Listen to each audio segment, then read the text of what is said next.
Radio Tehran, শুরু হচ্ছে বিশ্ব সংবাদ। বাংলাদেশের সর্বশেষ গুরুত্বপূর্ণ আপডেট সংবাদে আপনাকে স্বাগত। শুরুতেই সংবাদ শিরোনাম, পরে বিস্তারিত।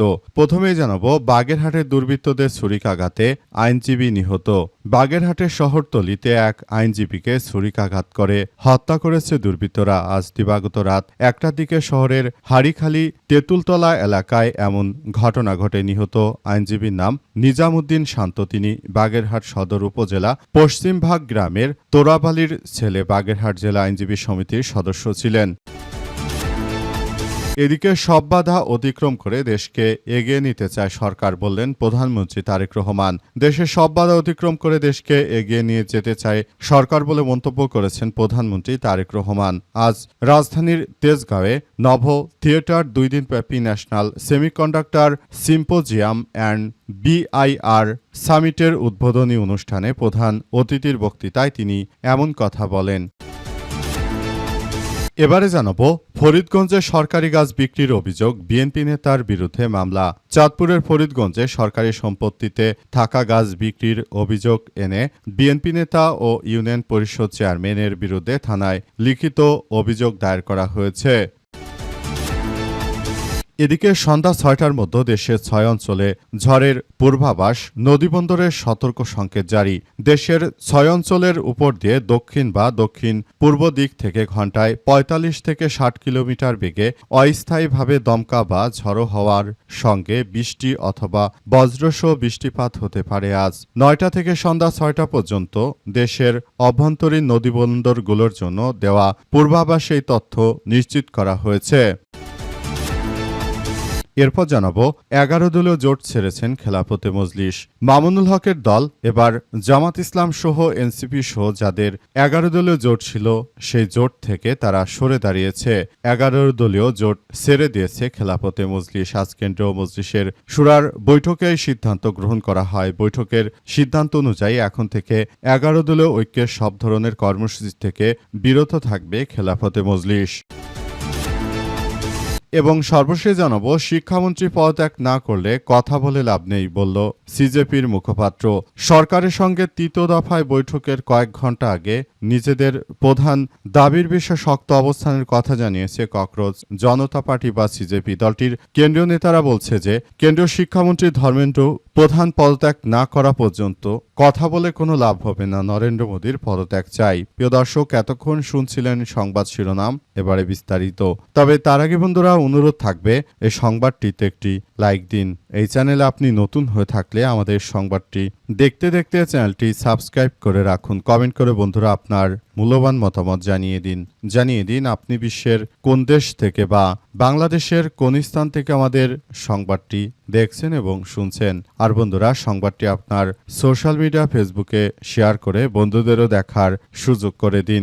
গাজা যুদ্ধে আপনি যদি নিরীহ ফিলিস্তিনিদের ভালোবেসে থাকেন বন্ধুরা, কমেন্টে ইয়েস লিখে পুরো বিশ্বকে জানিয়ে দিন। আর বন্ধুরা, এইমাত্র আমাদের হাতে সংবাদ এসেছে, ভারতের কেন্দ্রীয় শিক্ষামন্ত্রী পদত্যাগ করেছেন।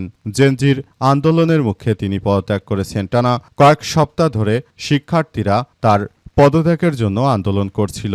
অবশেষে তিনি পদত্যাগে বাধ্য হয়েছেন। তিনি নরেন্দ্র মোদীর কাছে পদত্যাগপত্র পাঠিয়েছেন। এবারে বিস্তারিত। 11 দলীয় জোট ছেড়েছেন মামুনুল হকের দল। আজ 11 দলীয় জোট অর্থাৎ জামাত ইসলামের সঙ্গে যে জোট ছিল দীর্ঘদিন ধরে, সেটি আসলে ভূপাতিত করা হয়েছে বলে আসলে বলা হয়েছে। অবস্থায় পরিস্থিতি কোন দিকে যাচ্ছে সেটি আসলে কোনোভাবেই বোঝা যাচ্ছে না। পুরো বিষয়গুলো আসলে কোন দিকে যায় সেটি এখন পর্যন্ত বোঝা যাচ্ছে না। সবকিছু একদম তছনছ হয়ে যাচ্ছে। সারা দেশ জুড়ে যখন 11 দলীয় জোটের নেতৃত্ববৃন্দরা একসঙ্গে কার্যক্রম চালিয়ে যাচ্ছিল, তখন কিন্তু সবকিছু খুবই ভালো অবস্থানের দিকে যাচ্ছিল। কিন্তু শেষ পর্যন্ত আসলে পরিস্থিতি এখন খারাপের দিকে যাচ্ছে।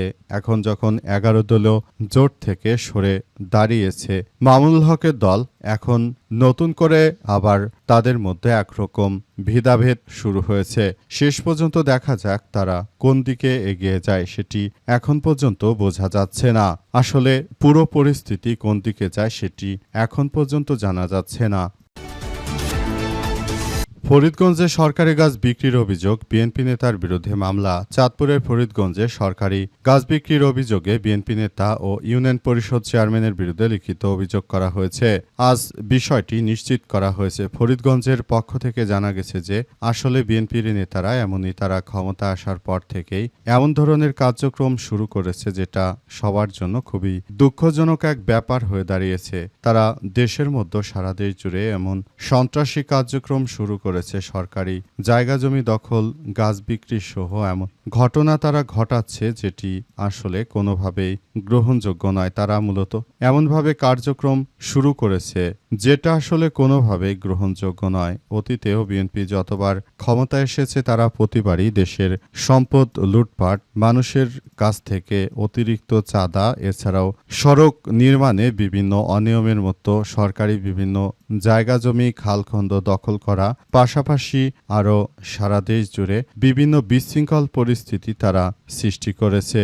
এই ধরনের সমস্যাগুলো আসলে নতুন করে নয়। তারা নতুন করে ক্ষমতায় যতবারই আসলো ততবারই দেশের মানুষের উপর জুলুম নির্যাতনের পরিমাণ আরও ধীরে ধীরে বৃদ্ধি পাচ্ছে। তাই এই জায়গা থেকে অবশ্যই আরও সবাইকে সতর্ক থাকতে হবে। বিএনপির এই ধরনের অত্যাচার থেকে বাঁচতে হলে, দেশের মানুষকে বাঁচাতে হলে আরও সবকিছু করতে হবে।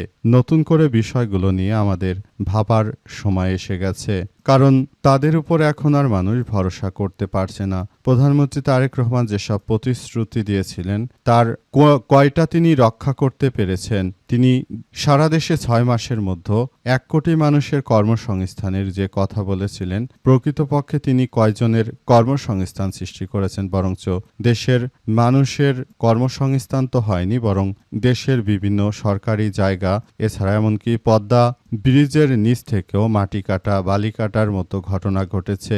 এই ধরনের কার্যক্রম পাশাপাশি দেশে চাঁদাবাজি, রাহাজানি, সন্ত্রাসী, ধর্ষণ, হত্যাসহ এমন কোনো ঘটনা নেই যেটি বর্তমান সময়ে ঘটছে না। তাই দেশের প্রতিটি মানুষ তাদের এই ধরনের কর্মকাণ্ডে পুরোপুরি সরকারের উপর ব্যর্থ, সরকারের উপর কোনোভাবে তারা আর আশা রাখতে পারছে না। মূলত নতুন করে এই সব সমস্যাগুলো আরও তীব্র বেগে ধাবিত হচ্ছে। বাগেরহাটে দুর্বৃত্তদের ছুরিকাঘাতে আইনজীবী নিহত হয়েছে। বাগেরহাট শহরের শহরতলিতে এক আইনজীবীকে ছুরিকাঘাতে হত্যা করেছে দুর্বৃত্তরা। আজ শহরের হাড়িখালি তেঁতুলতলা এলাকায় এমন ঘটনা ঘটে। নিহত আইনজীবীর নাম নিজাম উদ্দিন শান্ত। তিনি বাগেরহাট সদর উপজেলা পশ্চিমভাগ গ্রামের তোরাবালির ছেলে। বাগেরহাট জেলা আইনজীবী সমিতির সদস্য ছিলেন। বাগেরহাট সদর থানার ভারপ্রাপ্ত কর্মকর্তা ওসি মোহাম্মদ শামসুল আরিফিন জানান যে আজ দিবাগত রাতে বাগেরহাট শহর থেকে গ্রামের বাড়ি পশ্চিমভাগ এলাকায় নিজ বাড়িতে ফেরার পথে শহরের হাড়িখালি তেঁতুলতলা এলাকায় অজ্ঞাত দুর্বৃত্তরা নিজাম উদ্দিনকে ছুরিকাঘাত করে পালিয়ে গেছে। পরে খবর পেয়ে পুলিশ ঘটনাস্থলে গিয়ে তার মরদেহ উদ্ধার করে ময়নাতদন্তের জন্য বাগেরহাট জেলা 250 শয্যা বিশিষ্ট হাসপাতালের মর্গে পাঠিয়েছে।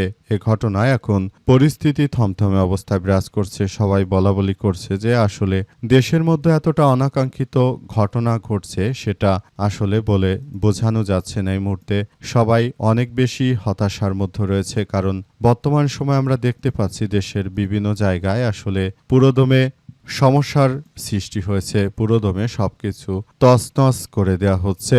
এই মুহূর্তে আসলে বলতে গেলে সবকিছু এমনভাবে কার্যক্রম আসলে চালিয়ে যাওয়া হচ্ছিল। বিএনপি সরকার ক্ষমতায় আসার পরই এমনভাবে সমস্যার সৃষ্টি হচ্ছে যে সমস্যাগুলো আরও এক ভয়াবহ বিপর্যয়কর পরিস্থিতির সৃষ্টি হচ্ছে দেশ জুড়ে। আবার এক ভয়াবহ সবকিছু আসলে হচ্ছে। সন্ধ্যা 6টার মধ্যে দেশের 6 অঞ্চলে ঝড়ের পূর্বাভাস, নদীবন্দরের সতর্ক সংকেত জারি। দেশের 6 অঞ্চলের উপর দিয়ে দক্ষিণ বা দক্ষিণ পূর্ব দিক থেকে ঘন্টায় 45 থেকে 60 কিলোমিটার বেগে অস্থায়ীভাবে দমকা বা ঝড়ো হওয়ার সঙ্গে বৃষ্টি অথবা বজ্রসহ বৃষ্টিপাত হতে পারে। আজ 9টা থেকে 6টা পর্যন্ত দেশের অভ্যন্তরীণ নদীবন্দরগুলোর জন্য দেওয়া আবহাওয়ার পূর্বাভাসে তথ্য নিশ্চিত করা হয়েছে। পূর্বাভাসে বলা হয়েছে যে খুলনা, বরিশাল, পটুয়াখালী, নোয়াখালী, চট্টগ্রাম চট্টগ্রাম কক্সবাজার অঞ্চলের উপর দিয়ে দক্ষিণ বা দক্ষিণ পূর্ব দিক থেকে ঘন্টায় ৪৫ থেকে ৬০ কিলোমিটার বেগে অস্থায়ীভাবে দমকা বা ঝড়ো হওয়ার সঙ্গে বৃষ্টি অথবা বজ্রসহ বৃষ্টিপাত হতে পারে। এই কারণে এসব এলাকার নদীবন্দর সমূহকে ১ নম্বর সতর্ক সংকেত দেখাতে বলা হয়েছে। এদিকে গতকাল রাতে প্রকাশিত সারা দেশে সম্ভাব্য আবহাওয়ার পূর্বাভাসে আরও জানানো হয়েছে যে আজ সন্ধ্যা ৬টার মধ্যে খুলনা, বরিশাল, চট্টগ্রাম বিভাগের বিভিন্ন জায়গায় এবং রাজশাহী, রংপুর, ময়মনসিংহ, ঢাকা, সিলেট বিভাগের কিছু কিছু জায়গায় অস্থায়ীভাবে দমকা হাওয়া সহ হালকা থেকে মাঝারি ধরনের বৃষ্টি অথবা বজ্রসহ বৃষ্টি হতে পারে। আবহাওয়া অধিদপ্তর আরও জানিয়েছে যে খুলনা, বরিশাল ও চট্টগ্রাম বিভাগের কোথাও কোথাও মাঝারি ধরনের ভারী থেকে অতি ভারী বর্ষণ হতে পারে। একই সময় সারা দেশে দিন অথবা রাতের তাপমাত্রা সামান্য বাড়তে পারে বলে উল্লেখ করা হয়েছে। এসব এলাকার নদীবন্দরগুলোর জন্য পূর্বাভাসে সব তথ্য আজ সর্বশেষ নিশ্চিত করা হয়েছে। সর্বশেষ পাওয়া তথ্য অনুযায়ী এখন আসলে নতুন করে বজ্রসহ বৃষ্টিপাত হতে পারে দেশের বিভিন্ন জায়গায়। এসব বিষয় আসলে নিশ্চিত করা হয়েছে।